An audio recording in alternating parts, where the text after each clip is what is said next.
Hello everyone, welcome back to online lecture series on engineering thermodynamics. Today we are beginning a new topic which is second law of thermodynamics. So before going into that, we will do a quick revision of the contents of our previous lecture.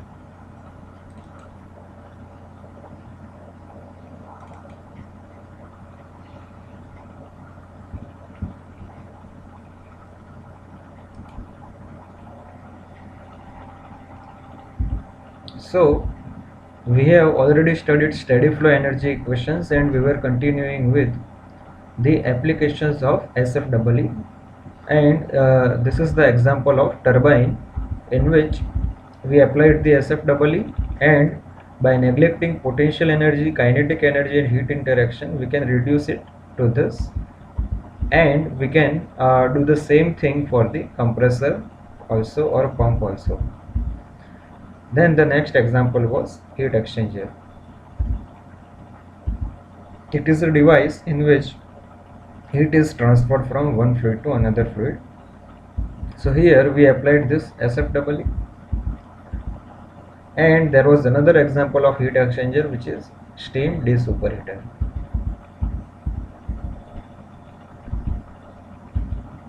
And the next topic was variable flow process, in which previously we were not considering time dependence for mass. Here we are considering that mass is dependent on time.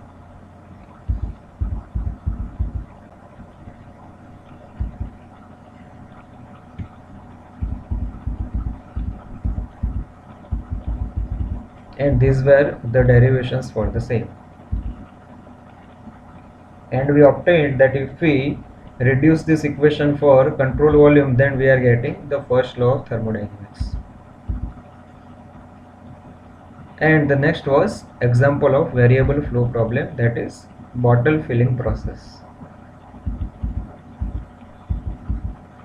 Here we applied two techniques, system technique and control volume technique. First was system technique and second was control volume technique, and the results that were obtained were same for system technique as well as control volume technique. And our next and last topic was charging and discharging of a tank, which is also based on our variable flow problem.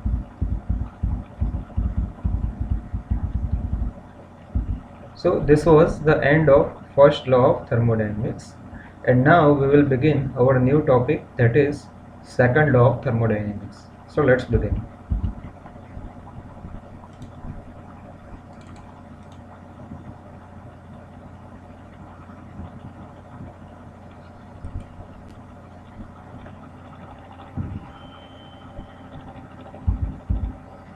So our first topic is qualitative difference between heat and work. If you see, the units of heat and work are same, that is joule, or the quantitative measure of this both these terms are same. However, there is a huge difference in terms of quality of heat and work that we are going to see. And alternatively, you can say that we are going to discuss the limitations of first law of thermodynamics and why do we require second law of thermodynamics. So here the first law of thermodynamics does not give any information on whether that change of state or the process is at all feasible or not. So the limitation of first law of thermodynamics is that it does not guarantee that whether a particular process is possible or not, because what a first law does is it only gives the quantitative assessment of a process. And here if you see,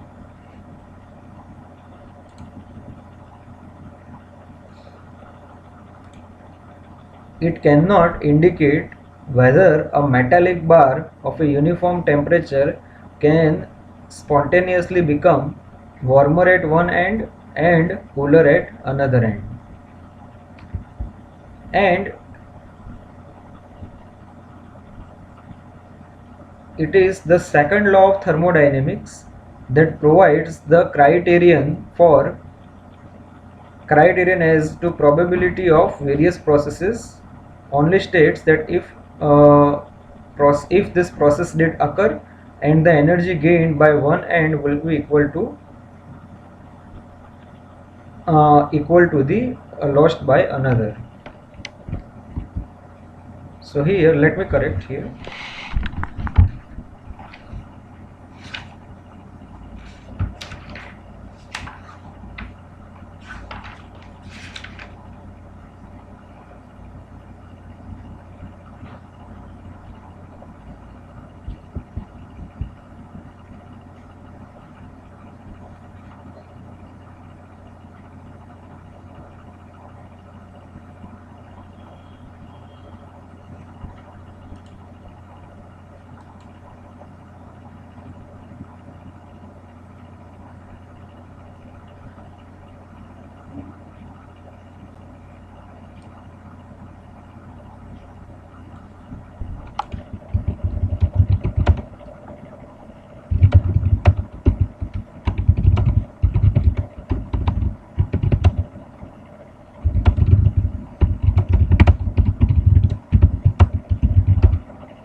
Okay. So here there was some correction in typing. So we will continue from this second point. It cannot indicate whether a metallic bar of a uniform temperature can spontaneously become warmer at one end and cooler at another end. So all that the first law can state is if the process did occur, the energy gained by one end would be equal to that lost by another end. So if you recall our standard formula for the first law, then it is sigma q is equal to sigma w. So as you can see, we are only dealing with the quantity, that is one term is equal to another term, but it does not have any kind of directional property that whether both the sides are possible or not. It is the second law which provides certain criterion to the probability of a various process. And here the spontaneous nature of a process is always in one direction only. That is, heat only flows from higher temperature body to low temperature body, and the reverse of this never happens spontaneously. So to understand this part, let us take one example.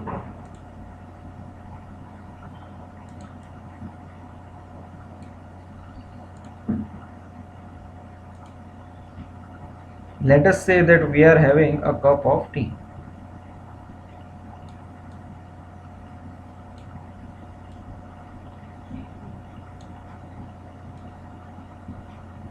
Okay, and the tea which is inside is, let us say, at somewhere around 45 degrees Celsius. Okay, and the surrounding temperature is, let us say, 25 degrees Celsius.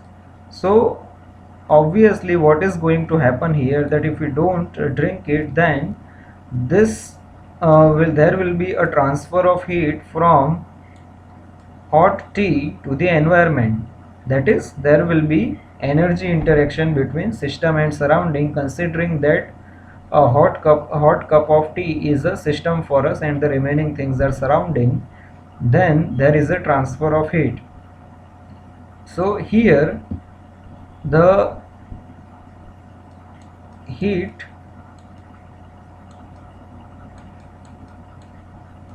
lost by T equal to heat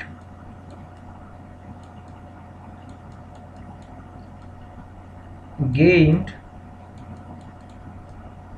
by environment.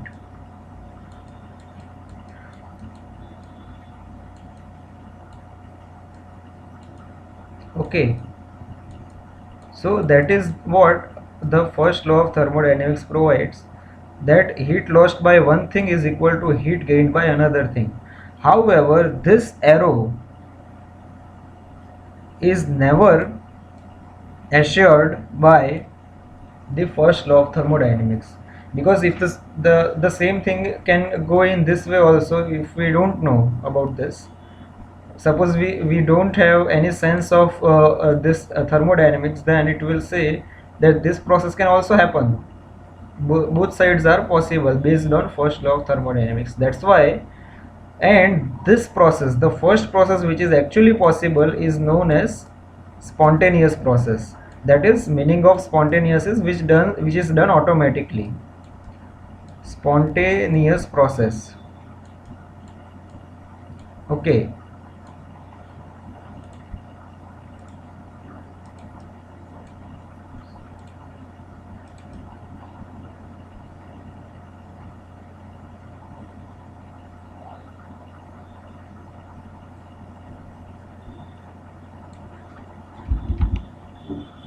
That's why the spontaneous nature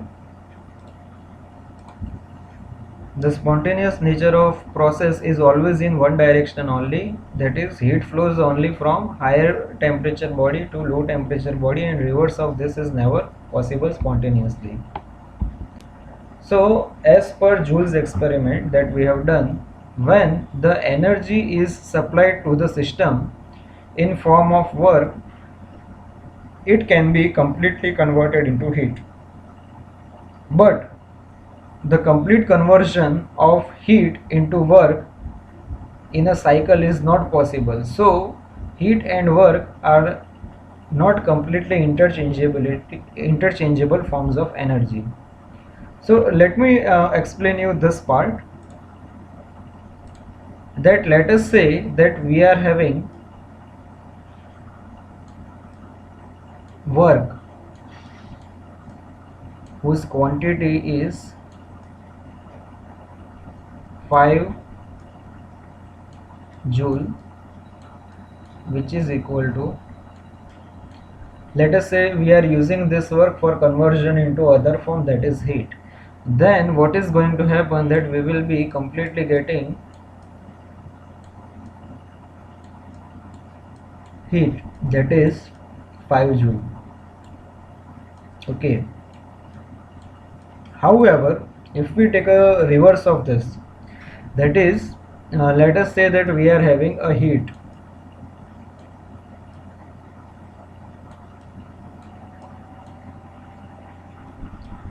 and it is also of 5 joule, then it is equal to work. However, this quantity will not be total of 5 joule. It will be, let us say for an example, it is only 3.5 joule, and the remaining 1.5 joule are nothing but the losses which are happening, which is of 1.5 joule. So here the meaning of this statement is that when the energy is supplied to the system in form of work, it can completely converted into heat. So this is very easily possible to get a full conversion of work into heat. However, the complete conversion of heat into work, that is, if we have 5 joule of heat, it cannot be completely converted into work. That is not possible. So heat and work are not completely interchangeable forms of energy. When the work is converted into heat, we always have W equal to Q. So here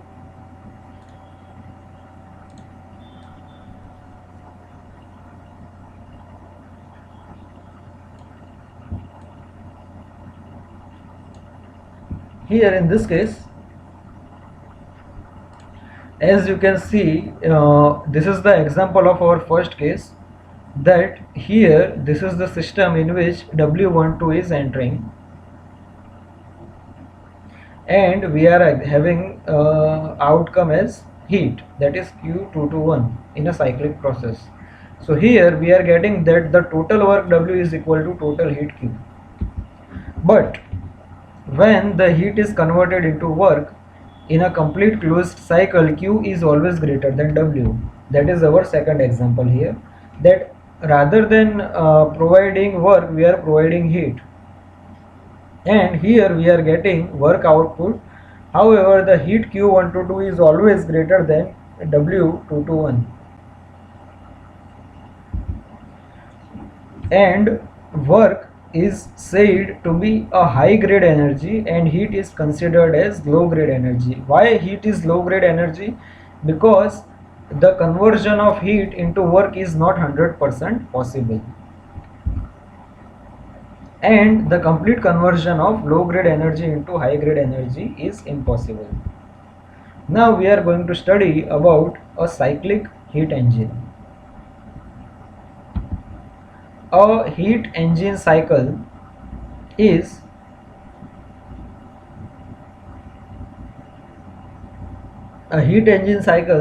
a thermodynamic cycle in which there is a net heat transfer to the system and a net work transfer from the system, and the system which executes such heat engine cycle is called heat engine. So here this is the figure for it, and before going into this figure, the meaning of this statement is very simple, that here there is a net heat transfer to the system, that is Q122, and here this will be W221, and this is a heat engine cycle, and this will be 1 to 2 to 1. The system which executes such heat engine cycle is called as heat engine.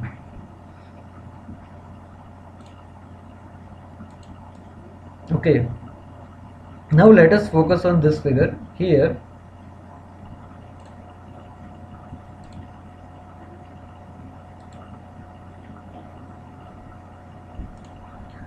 First is, there are two examples of heat engine cyclic heat engine. First is a piston cylinder arrangement, and here we are having a small power plant kind of a thing. So if you focus on first figure, the gas inside this cylinder is system. First we are providing heat Q1 to the system, and heat Q2 is being rejected. So once we provide this heat, there will be a net transfer of heat, okay, and Q1 will be greater than Q2. That's why here, as Q1 is higher, we are getting some work output here, WE, and WE means expansion, and here we are, the second is WC, that is compression. So there is a net heat transfer. See in this figure, Q net is equal to Q1 minus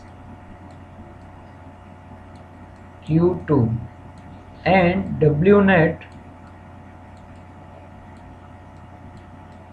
will be equal to WE minus WC. Okay, so as you can see now that there is a net heat transfer Q1 minus Q2, and there is a net work transfer WE minus WC. Now, okay, we can also understand this figure first, that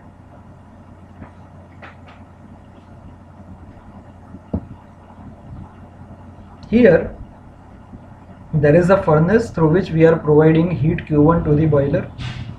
In this boiler water is there, so because of this provision of heat, this water will get converted into vapor. It will go into turbine where it is being expanded, so we are getting WT, that is work output from the turbine, and then this heat is going into Q2, which is heat is rejected in sea, river or atmosphere. So here water is there, so water is being pumped again into boiler and same cycle repeats. So here heat is entering through furnace, heat is rejecting to atmosphere or sea. Here we are getting work output at turbine, and we are providing work input at pump. Okay. So this is another example of cyclic heat engine. So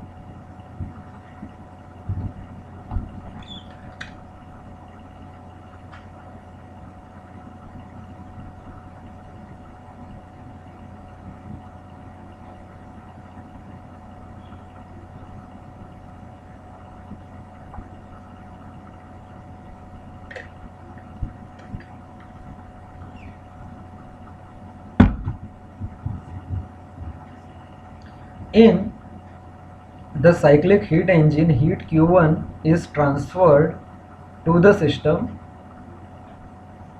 WE is work done by the system, that is based on our first figure. The work WC is done upon the system. Then the heat Q2 is rejected from the system.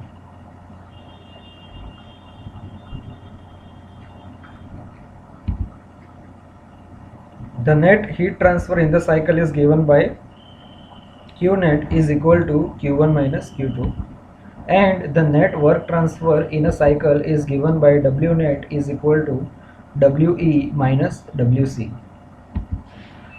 And the same two equations are already written over here at the top. By the first law of thermodynamics, we can say that sigma Q in a cycle is equal to sigma W in a cycle. So we can write down that Q net is equal to W net. So based on that, this is the formula, that Q1 minus Q2 is equal to WE minus WC. The same equation can also be written in terms of the WT and WT, but we are focusing on the first figure only. The function of heat engine is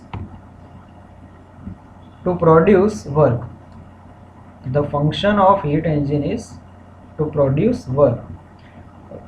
How? At the expense of heat input to the system. So the net work W net and heat input Q1, the important thing is what we are getting, and another important thing is how much we are investing, that is Q1, referred to cycle are of primary interest. The efficiency of heat engine or heat engine cycle is defined as follows, that eta is equal to net work output of cycle, that is W net, divided by total heat input to the cycle, that is Q1.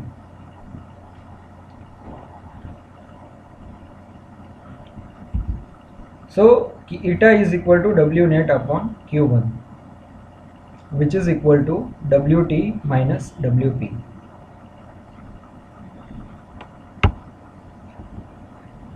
upon Q1. So as you recall, we were having on our previous slide Q1 minus Q2 is equal to WT minus WP.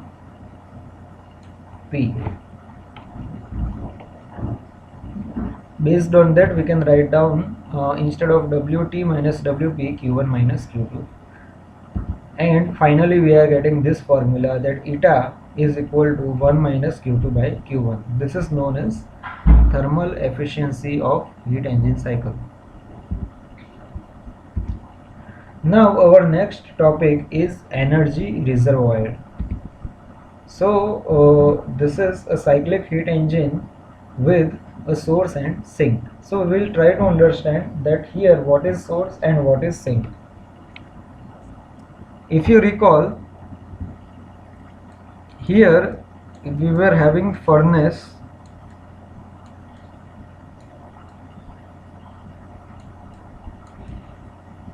and here we were having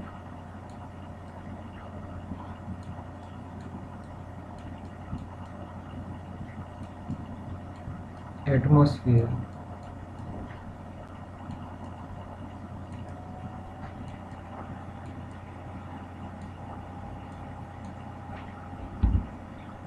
So a thermal energy reservoir TER, as you can see here we are having TER H for high temperature and here it is low, TERL. So a thermal energy reservoir is defined as a large body of infinite heat capacity which is capable of absorbing or rejecting an unlimited quantity of heat without suffering appreciable changes in its thermodynamic coordinates. So to repeat this part, a thermal energy reservoir is defined as a large body of infinite heat capacity which is capable of absorbing or rejecting an unlimited quantity of heat without suffering appreciable changes in thermodynamic coordinates. So let us try to understand this part. Let us take one example of a non-technical example of sea. So as you know that sea is the body which has huge quantity of water and we can almost say it as an infinity. So let us say that if we take a bucket of water out of that sea, then it will make no difference to sea because this is having a huge amount of quantity of water. In similar way, let us say that we are having whole atmosphere, huge atmosphere, and we are burning a wood and a heat is being generated, but that will not increase the temperature of the whole atmosphere because the size of the atmosphere is so huge that addition of some quantity of heat does not make appreciable change in its temperature. So that is the meaning of thermal energy reservoir here.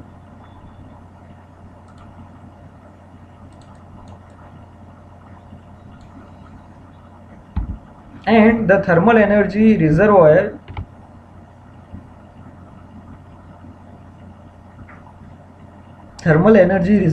TERH, from which Q1 is transferred to the system, that is this portion. Thermal energy reservoir TERH, from which the heat Q1 is transferred to the system is in the heat engine cycle is called as source. So this is called as source. And the thermal energy reservoir TERL, to which heat Q2 is rejected from the system, is known as sink. And this is actually a thermal energy reservoir. Now there is another type of reservoir which is mechanical energy reservoir. It is a large body enclosed by an adiabatic impermeable wall capable of storing work as the potential energy or kinetic energy. Okay, so what is impermeable, adiabatic impermeable wall? There will not be any transfer of energy through this wall. Okay, we will not discuss much on mechanical energy reservoir, because majorly we will be dealing only with thermal energy reservoir.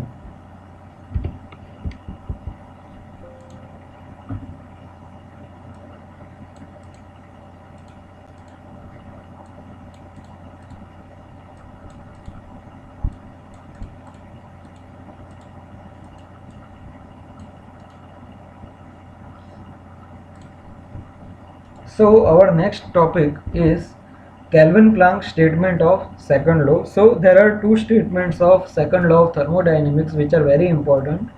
First is Kelvin-Planck statement and second is Clausius statement. These are very important. So the efficiency of heat engine is given by this formula, which we have already studied in cyclic heat engine. Eta is equal to 1 minus Q2 by Q1. Here experience shows that W net, that is here,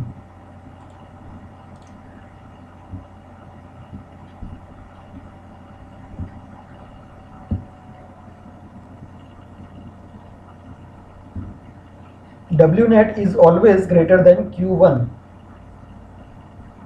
Actually here I need to write down, this is nothing but Q1.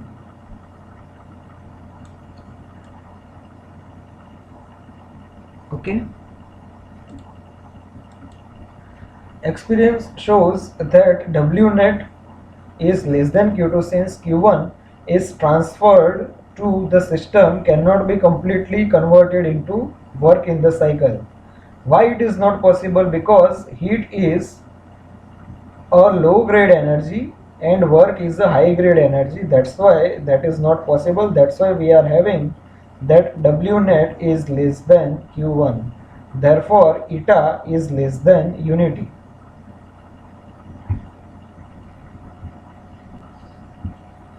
A heat engine can never be 100% efficient. Therefore, Q2 is greater than 0. So, based on our first argument that W net is always less than Q1, that's why we said that this will always be less than 1. So, if this term is less than 1, then 1 minus Q2 by Q1 will be less than 1. So based on that, if it is less than 1, then Q2 must be some quantity, because if Q2 is 0, then and then only this will be 1. But as it is less than 1, Q2 will always be greater than 0. That is, there is always a heat rejection.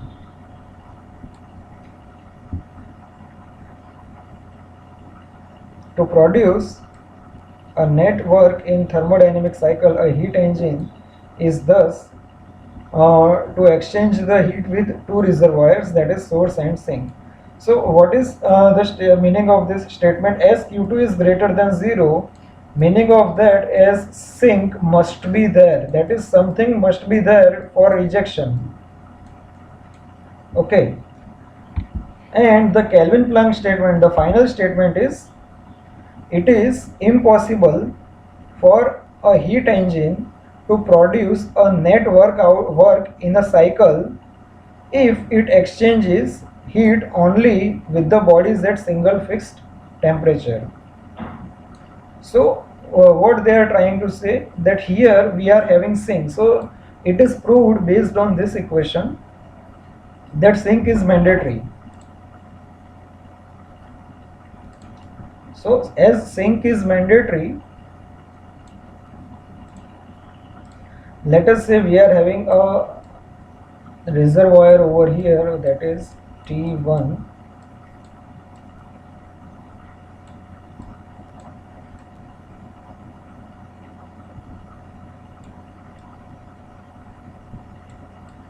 T2. So T2 must be there. Okay.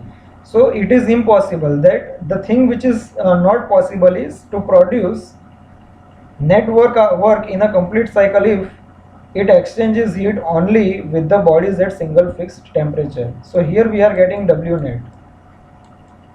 So what is impossible?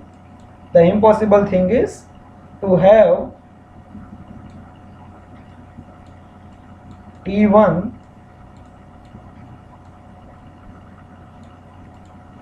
and to get W net. Okay.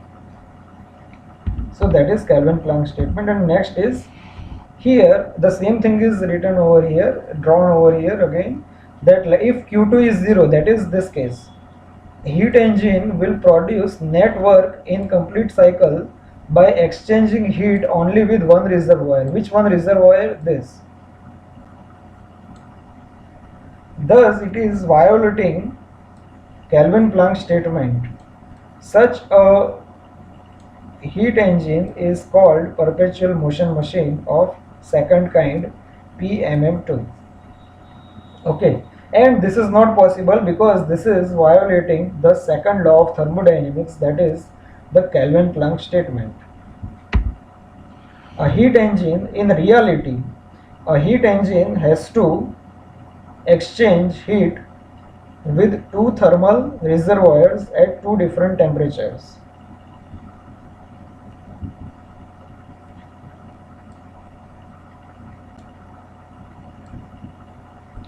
To produce net work in the complete cycle.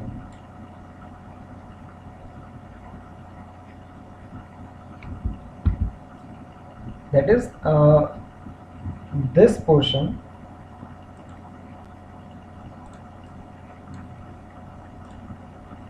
this whole thing which is being drawn over here, this is not possible, and here this part is possible because here we must have sink T2. Okay.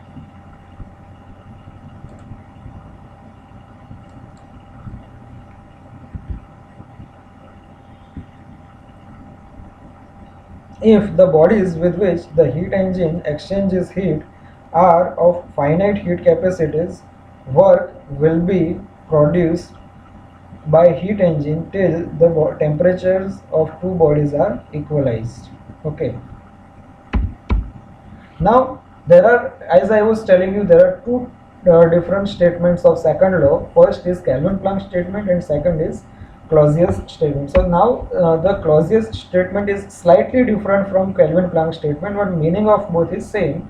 The second statement is heat, here first we will understand this part, that heat always flows from a higher temperature to a lower temperature body. The reverse of this never occurs spontaneously. So the Clausius statement gives this, that is, it is impossible to construct a device operating in a cycle that will produce no effect other than transfer of heat from cooler body to hot body. So let me explain this part. First of all, we will go through our standard thing of heat engine.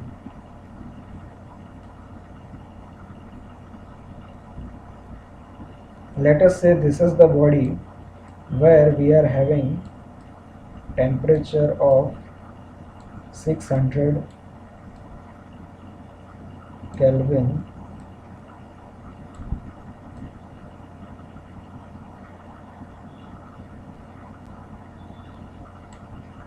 and here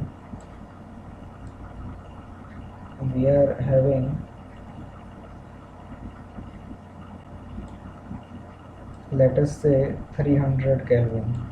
Okay, and obviously the heat is transferred from here, which is Q1, and here, that is Q2, and here we are getting W net. Okay, So this is called as heat engine, as we have already studied.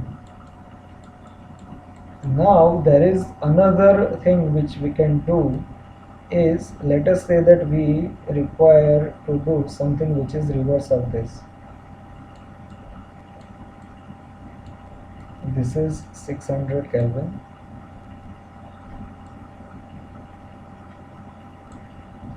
and here the same thing is present like first figure, that is this is 300 Kelvin. And rather than transferring heat from high temperature body to low temperature body, suppose we require that it transfers in this way.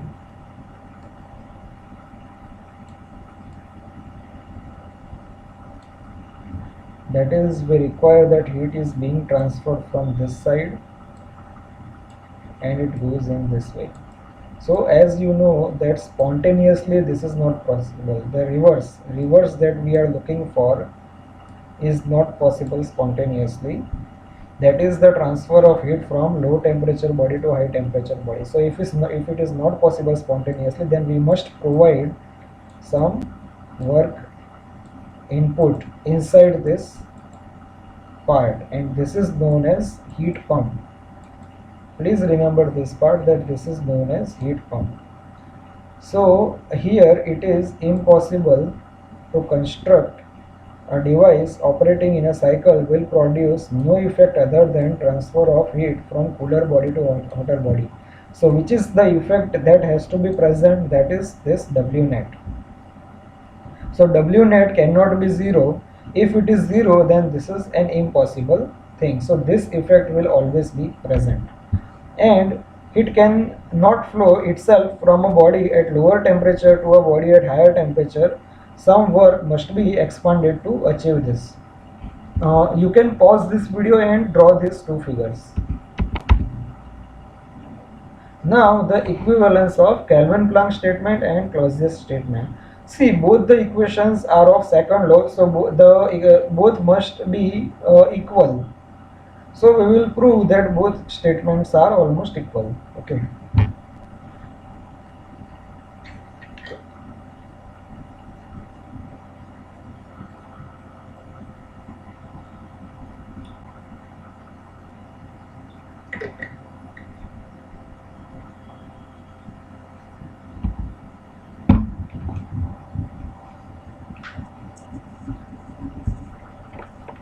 The equivalence of two statements will be proved if it can be shown that violation of one statement implies the violation of second and vice versa.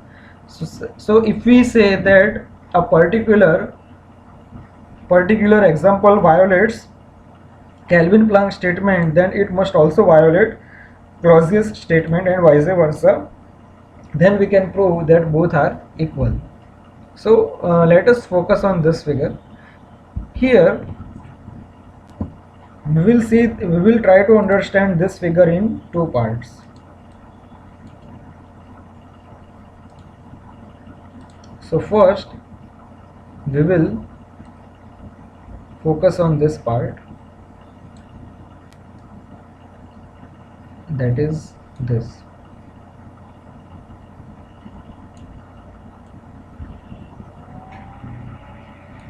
Okay, let us first consider a cycle heat pump P, that is this portion, in which, as you can see here, we are having hot reservoir at T1 and cold reservoir at T2. So the heat is taken from Q1, heat is taken from cold reservoir and it is provided to hot reservoir, and as I was telling you in previous slide that W must be provided into this heat pump to make this happen, because this process is not spontaneously possible, so we need to provide some work. Okay, so here this is actually violation of Clausius statement. Why it is violation of Clausius statement? Because here it is written that W is 0. So we have assumed that heat pump is functioning spontaneously. So here let us first consider that heat pump P, which transfer the heat from low temperature reservoir T2 to high temperature reservoir T1 with no other effect, that is with no expenditure of work. Thus it is violating the second law.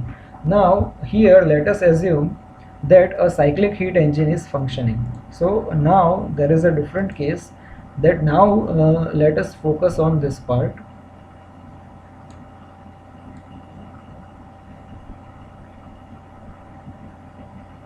Okay, so this is the heat engine portion, in which it is taking heat from high temperature reservoir Q1 and it is rejecting it to low temperature reservoir, thus it is getting W net. So there is no issue with this second part, because it is working in very simple manner, just like a normal heat engine.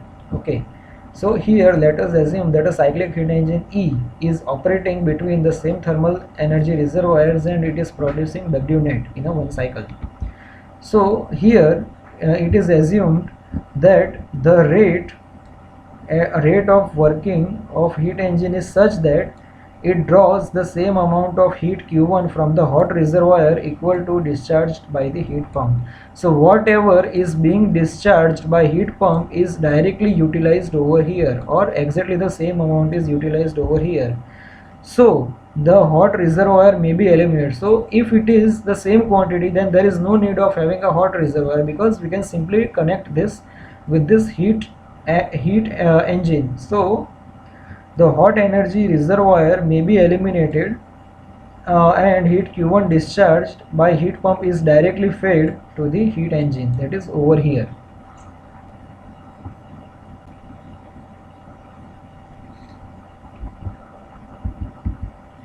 So we can see here that the heat pump P, if both are combined together, that is heat pump P and heat engine E acting together, constitutes a heat engine operating in a cycle and producing net work while exchanging heat only with one body at single fixed temperature. This violates Kelvin-Planck statement. How? If you see here, that suppose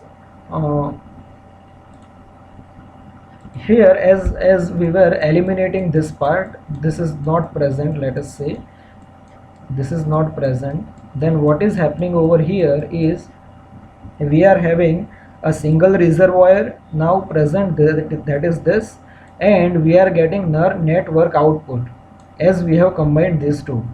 So here we are having single energy reservoir and we are getting net work output, that is the violation of Kelvin-Planck statement. So we started with violation of Clausius statement and we arrived at violation of Kelvin-Planck statement. That's why both are equivalent. Now we will take another case in which there is a violation of Kelvin-Planck statement and we will arrive to a violation of Clausius. So here, now let us focus on this part, that is PMM2, this portion.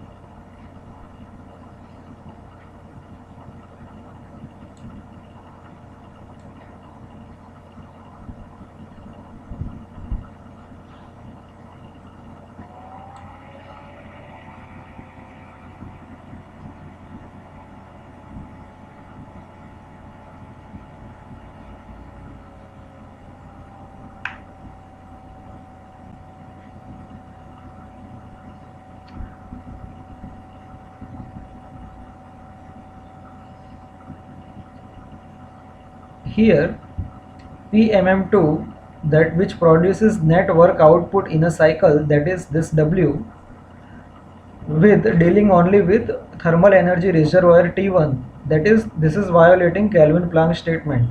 Okay, and now let us say that a cyclic heat pump is extracting heat Q2 from a low temperature reservoir, that is here.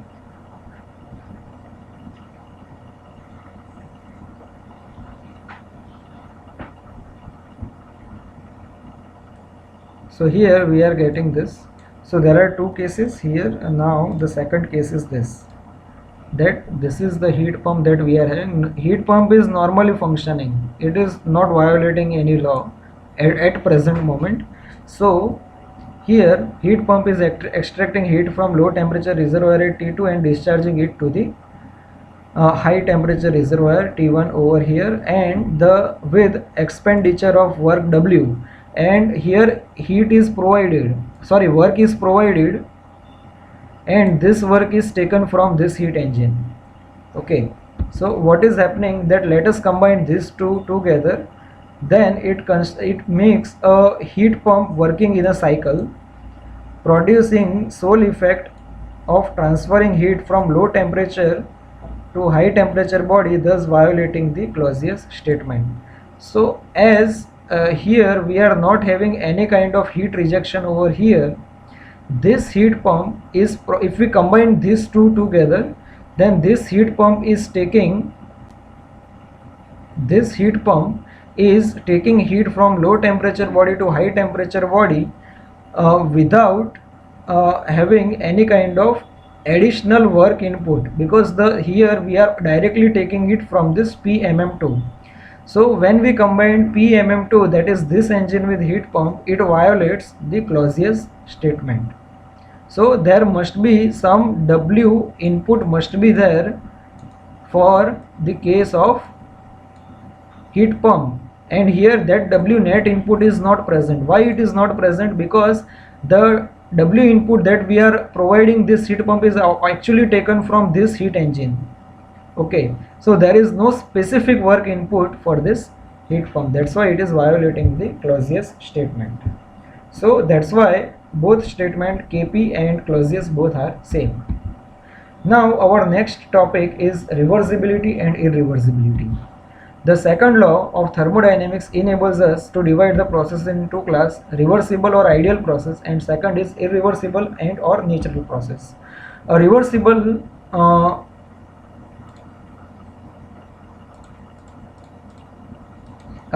process is the one which performed in such a way that at the end or conclusion of the process, both system and surrounding may be restored to the initial state without producing any other changes to the rest of the universe. So that is the reversible process or ideal process. And the reversible process is carried out infinitely slowly with infinitesimal gradient, so that every state passed through the system is in equilibrium state. If you recall quasi-static process, then it is exactly the same as reversible process.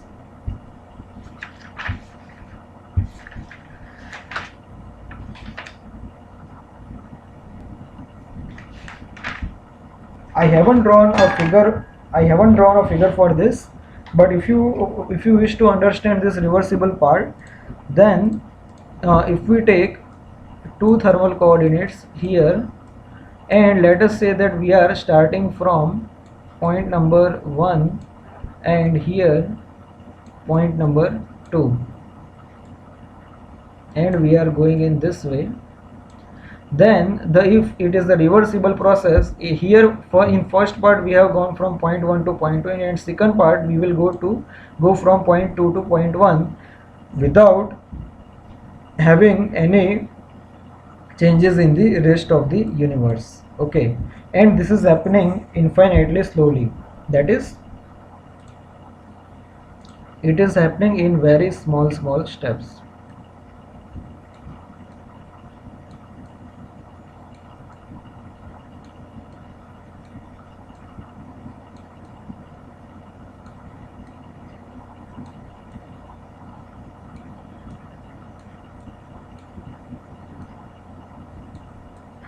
Okay, and any natural process carried out with finite temperature gradient is irreversible process.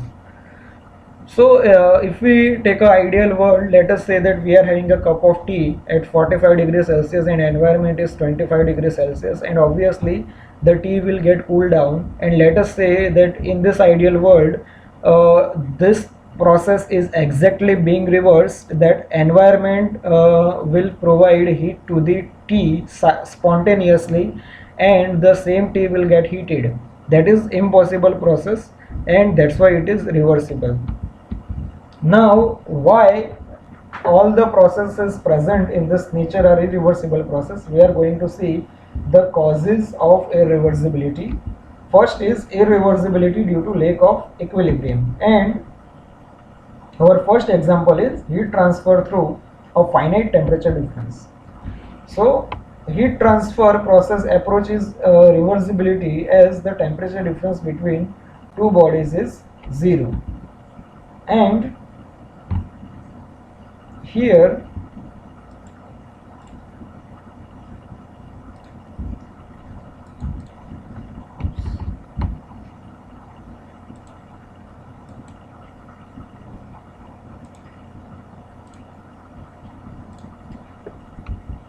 a reversible heat transfer process is the one in which heat is transferred through infinitesimal temperature difference. Infinitesimal means very small. So to transfer finite amount of heat. So let me take one example for this, then it will be better for you to understand. Let us say that 45 degrees Celsius to 25 degrees Celsius. Okay, so and Q is finite. Okay, and here for this will be a irreversible process, and here to transfer finite amount of heat through infinitesimal temperature difference, it would require infinite amount of time or infinite area. So let us say that if we need to go from 45 degrees Celsius to 45 sorry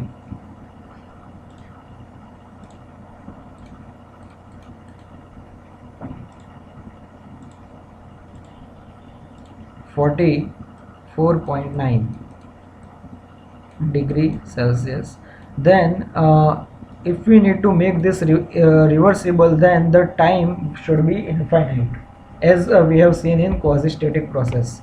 So all the actual heat transfer processes with finite temperature difference are irreversible, and greater the temperature difference, greater will be the irreversibility.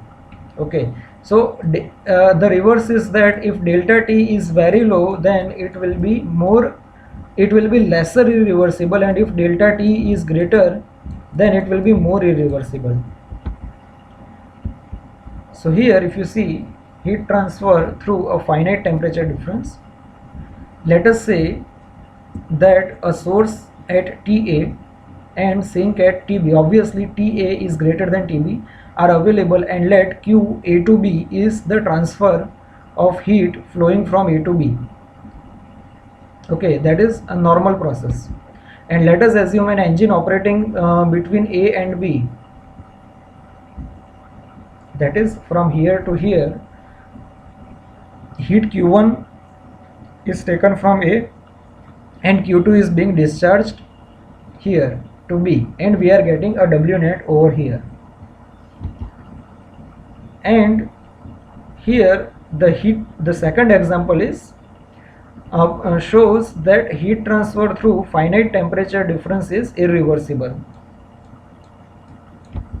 So let us say that the heat transfer process be reversible, and Q B to A is flowing from B to A, that is here it is flowing from here to here, from the same Q2 is equal to B to A, and let the rate of working of engine be such that Q2 is equal to B to A.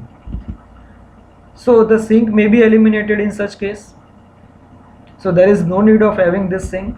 So the net result is that E, that is this heat engine, is producing net work output W net in a cycle by exchanging heat only with single reservoir. So now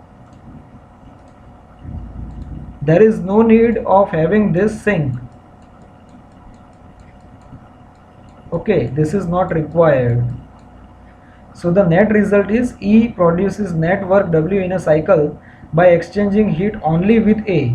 Thus this is violating a Kelvin-Planck statement. That's why, as this is violating this cannot be reversible process, and heat transfer process Q A to B is reversible and Q B to A is not possible. Okay, now the second case is lack of pressure equilibrium within the interior of system or between the system and surrounding.